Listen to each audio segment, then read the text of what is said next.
Here we have a dryer that isn't drying very well, and we changed the primary and secondary coils.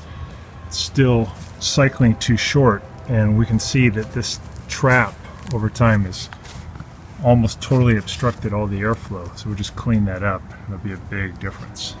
So here we can see with the cover removed, there's quite a bit of debris in there, and that's also caused a backup inside here, which has caused kind of like arterial sclerosis, where this vent tube is also pretty dirty.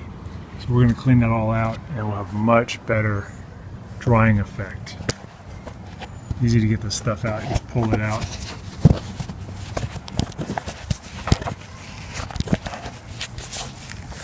And already we're starting to see airflow, and that makes the dryer happy. So now with the vents cleaned, we're getting really good airflow again, and instead of a burn rate of a minute 20 seconds, we have almost 3 minutes, and that's a good healthy dryer.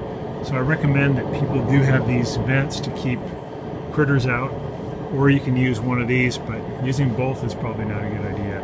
And if you have to choose, I would choose these, and they keep critters out by when the dryer is turned off, these vents close, and then things can't climb in.